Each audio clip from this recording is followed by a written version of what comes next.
Good afternoon, everyone, and thank you for being here today. We're here to provide an update regarding a tragic incident that occurred yesterday evening in downtown Hamilton. I'd like to now introduce Detective Staff Sergeant John Obervac of the Homicide Unit, who will speak to the details of this investigation. Thank you.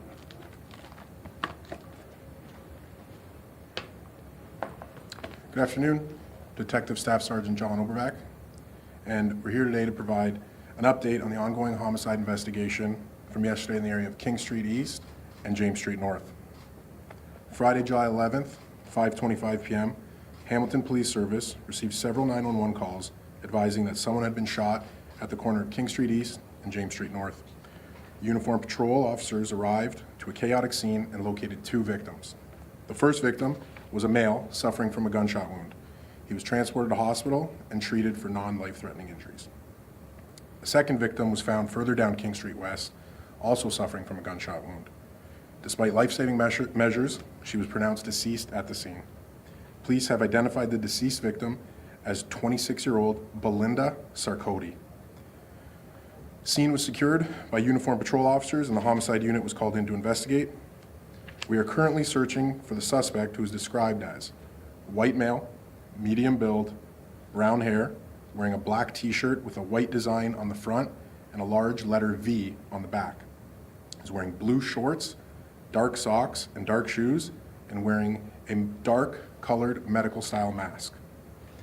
At this time, we believe the suspect may have known the male victim and targeted him, although a motive has not yet been determined. There is no information to suggest that the suspect and Belinda Sarkody were known to each other, or that she was targeted.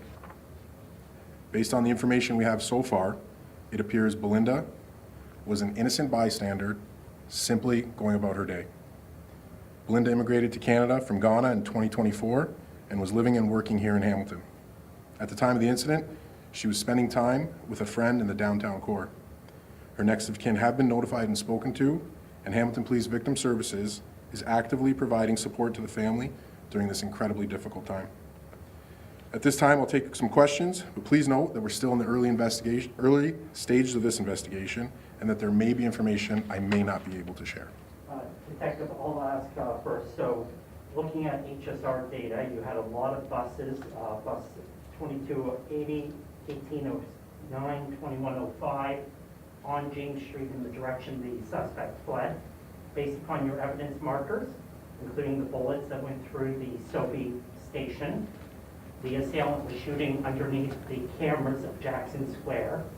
Do you have images of a quality that could assist the public in identifying the suspect? Yeah, like I said, we're still obviously in the early stages. We are collecting a lot of video. There's a lot of people that are helping us, and we're in the process of processing all that video right now as we The speak. video at Jackson Square, how would you describe the quality of that video from that new camera? I haven't seen the video myself, but our team is going through it, and I believe it will be of good quality and will assist. Sir, is the male victim cooperating with police? The male victim has spoken with us, yes.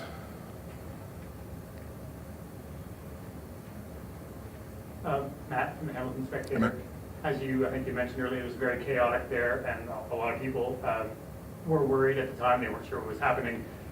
Can you describe for me how you deal with that amount of the crowd level, the chaos, that there was a literal party right at Gore Park? How do you negotiate that in that circumstance? Yeah, we have very well-trained officers that responded in a manner that was appropriate in the scene, and they did a great job. Obviously, that you could imagine how chaotic that area could be. You probably couldn't pick a busier intersection in the city, and they shut it down, and they collected all the evidence and maintained it as best as they could.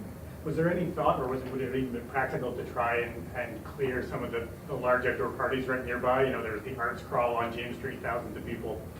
Would that even something you considered, or would it be practical? Again, I wasn't there for the initial response, but no, I don't think. I think what the size of the scene was appropriate. It was big enough, and probably even a little bit bigger than we needed, which is what we usually strive for. Was the male victim able to identify the shooter? No.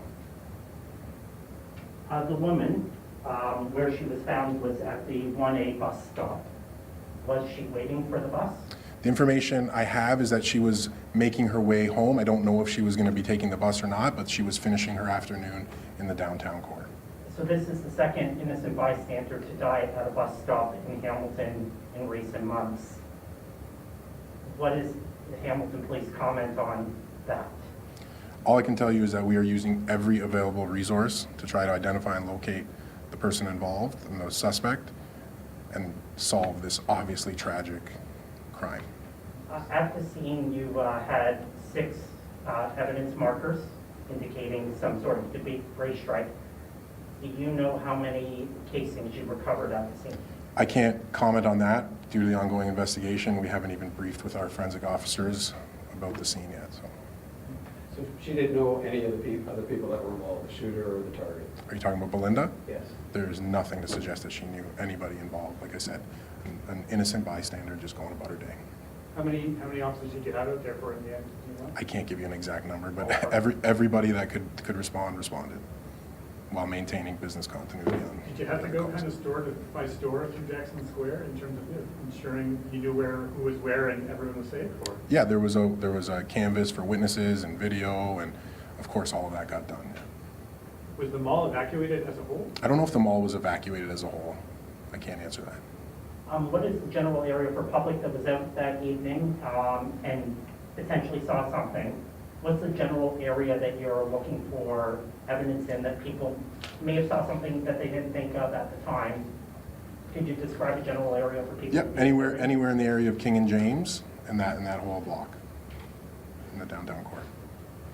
As for the victim and their family, do they reside in Hamilton? They do not. The victim was living in Hamilton, yes, but the victim's family is in Ghana and a brother in Manitoba as well. But nobody else in Hamilton, family-wise. Thank you. Thank you, everyone. This remains an active investigation, and we urge anyone with information to please come forward. This concludes today's update. Detective, before you go, can we just have the spelling of your first and last name? Yes, it's John, and then Obro.